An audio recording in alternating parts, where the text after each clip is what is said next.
Bismillahirrahmanirrahim. Assalamualaikum warahmatullahi wabarakatuh.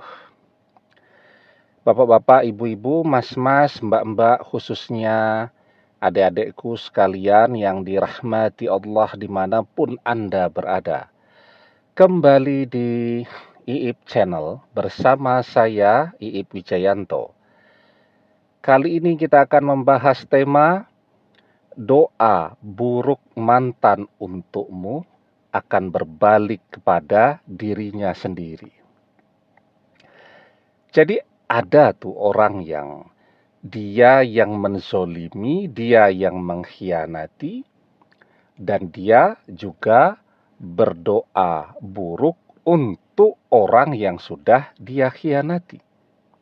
Nah, jadi tandanya apa tuh yang seperti itu? Tandanya setelah perpisahan itu terjadi, dia yang mengkhianati dan dia pula yang kemudian gembira ataupun bahagia dengan kehancuran, baik itu dalam keluarga, ya, dalam pekerjaan, dan seterusnya dari orang yang sudah dia khianati. Nah, jadi sederhananya begini. Mantan itu adalah orang yang mengkhianati kita, ya. Dan mantan gembira kalau melihat hidup kita menjadi susah setelah dia mengkhianati kita. Jadi dia happy, dia senang.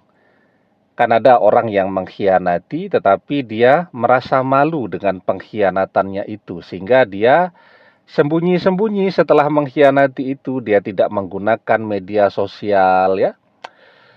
Dia tidak pernah memamerkan orang ketiga di media sosial dan seterusnya. Nah, itu mengkhianati, tapi orang yang masih punya hati. Tetapi ya, ketika dia yang mengkhianati dan dia memamerkan kebahagiaannya bersama orang ketiga di media sosialnya, nah itu menunjukkan bahwa dia betul-betul sudah tidak punya hati, ya.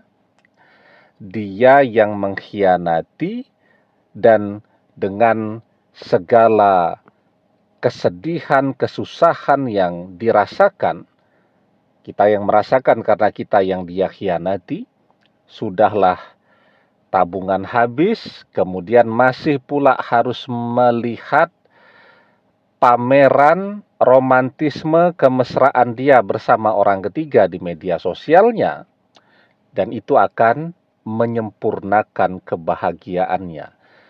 Jadi bagi dia kalau melihat kita tambah susah, itu akan membuat dia jadi tambah bahagia.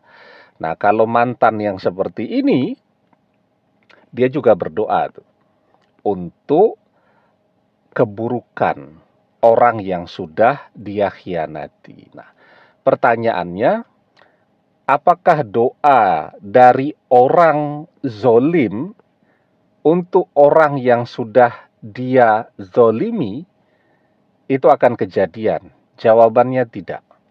Bahkan ketika seseorang yang menzolimi itu dia berdoa, ya, untuk keburukan orang yang sudah dia zolimi itu. Jadi misal nih, mantan mengkhianati kita, dia menang banyak, sekarang bersama orang ketiga dia foya-foya dan seterusnya.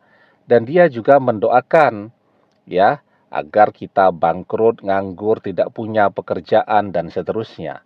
Nah, doa yang seperti ini, doa dari orang yang zolim, itu akan berbalik kepada dirinya sendiri. Kenapa demikian?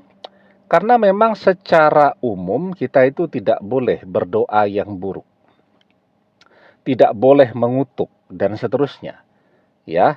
Dan itu hanya diperbolehkan berdoa yang buruk untuk orang-orang yang terzolimi. Kalau orang yang menzolimi atau orang yang sama sekali tidak terzolimi, dia mendoakan yang buruk-buruk untuk orang lain, maka doanya itu akan berbalik kepada dirinya sendiri, ya. Nah, karena itu Kalau mantan tidak pernah kita zolimi, bahkan dia yang mengkhianati kita, dia berdoa seburuk apapun, dia mengutuk apapun, maka semua doa dan kutukannya itu akan berbalik kepada diri mantan sendiri. Karena apa? Karena yang diperbolehkan berdoa demikian itu hanya untuk orang-orang yang terzolimi. La yuhibbullahul jahra bisu'i minal qawli illa man zulima wa kanallahu sami'an alima. Allah tidak menyukai ucapan buruk yang terus terang. Illa man zulima, kecuali bagi orang-orang yang terzolimi. Wa kanallahu sami'an alima. Dan Allah maha mendengar, Allah maha mengetahui. Nah, jadi apapun kutukan, doa yang buruk yang mantan panjatkan untuk kita, maka semua doa-doa itu akan terjadi di dalam kehidupan mantan sendiri atau akan berbalik kepada diri mantan sendiri. Demikian, semoga bermanfaat. Wallahu a'lam bissawab, billahi taufik wal hidayah. Assalamualaikum warahmatullahi wabarakatuh.